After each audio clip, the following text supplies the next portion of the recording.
Hello guys, welcome to Feverish Chic podcast, episode 5, How to Avoid Memory Loss. Neurobrowix is not the only way to build up a mighty defense against memory loss. Doing craft activities like pottery or quilting, playing games, reading books, or participating in computer activities may help slash your chances of memory loss by up to 50%. A Mayo Clinic study found that is only the beginning. Find an activity that is fun and chances are it will stimulate your brain as well. Take dancing class. You are not the only one in this world that having a memory loss. Sometimes, if we are easily to forget things, that is a wake-up call. So it means that we need to try to make our brain active. There's a lot of activities that we can do. We can make beads, or we can fix our broken appliances. We can clean our space, organize our clothes in a cabinet, so many things. But if you don't want to do household chores, you can just dance or try to draw.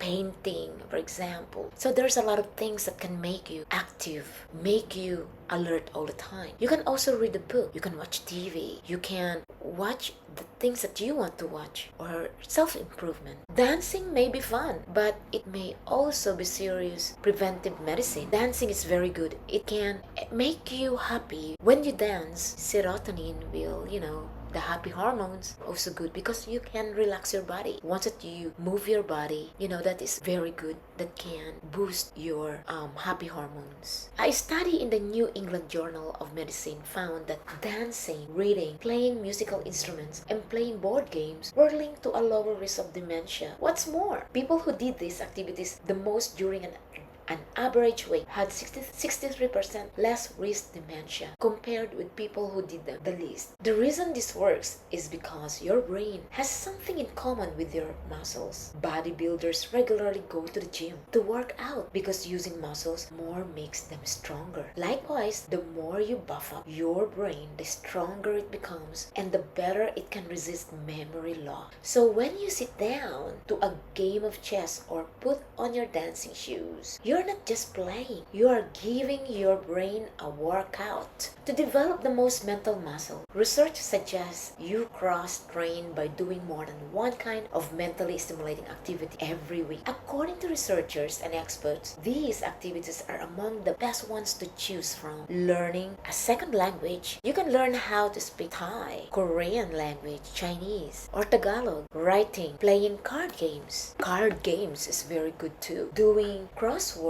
puzzles, play mahjong, participating in group discussions, knitting, gardening, traveling, playing musical instruments, dancing, playing board games, pottery, quilting, reading books, singing, and a lot more. Search the web for a mightier brain. You can do Google search, YouTube search, or whatever. This can help you to improve your memory. You can also do the calculations. That one is very good to practice your memory. Our brain cannot read numbers, cannot memorize numbers quickly, but numbers, or let's say calculating or do calculation, that is very good exercise for the brain. Play mind games for more thinking power. Computer games are not just shoot 'em up time wasters anymore. Sometimes the computer games will help you to improve your memory. One research team taught older adults how to play a computer game, and then they found out that these adults improve thinking or improve in memory and reasoning. But those who became the most skilled also showed the most improvement in working memory and ability to juggle multiple tasks. So since these are skills you use in day-to-day activities, experts suspect playing games like this may also improve your ability to accomplish the daily activities of independent living. So how many ways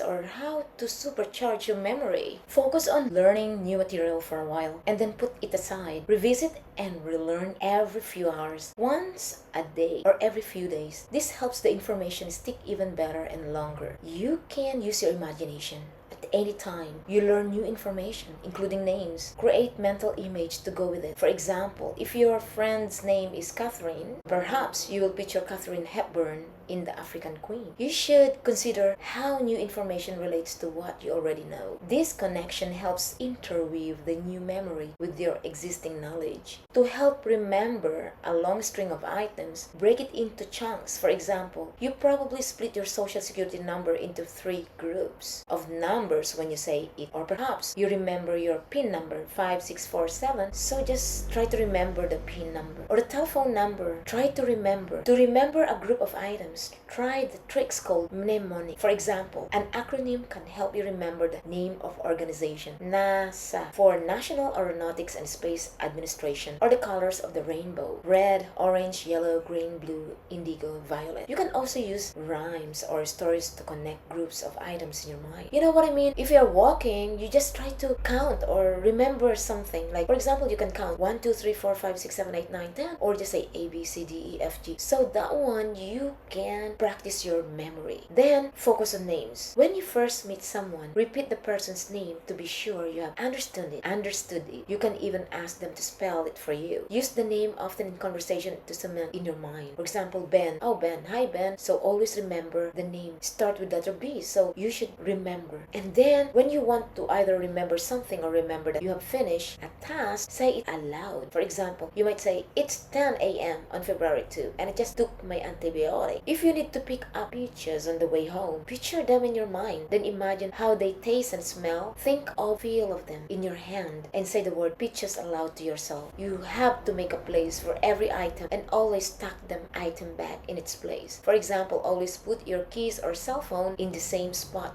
when you get home. Always the same place. Like, for example, in your bag, for example, your pack bag. You should try to remember one pocket in your pack bag where to put the keys or your car keys. Try to remember you always put the same pocket. You should be organized so that you won't misplace anything or won't forget anything. You can take your medicine at the same time every day too. Try to put your medicine in the box. You can write Monday, Tuesday, Wednesday, and then that one you won't forget. Monday, Tuesday, Wednesday. Make sure that you won't miss any tablets. Then, when information overload, young professionals use a variety of tools to help. Now, it's very easy. You have your phone. You can use your phone to remind you. You can use to-do list, schedule it, or make a plan. Calendar, post-it notes, notepad, wristwatch, or cell phone alarms, voice recorders, file folders, or even handheld electronic organizers. The time spent making notes and lists can help you remember things better. And also, when a word or name is on the tip of your tongue but just won't come to you, relax and stop trying so hard. Research suggests the answer may be more likely to come to you if you step back and let your brain work on its unsupervised. If you can't do that, recite the alphabet in your head. A, B, C, D, E, F. When you reach this letter that your word begins with, it may suddenly bring the word to your mind. So now, it's because people with less education may have a higher risk of dementia and mental decline. It doesn't mean you can't do anything about it. People with less education who regularly spend time reading, doing word games or puzzles, writing, and attending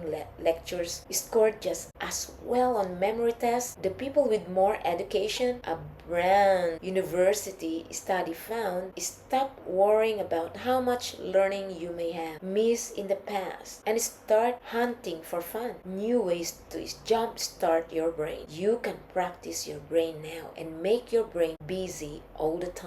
Okay guys, that's all for today. See you next episode.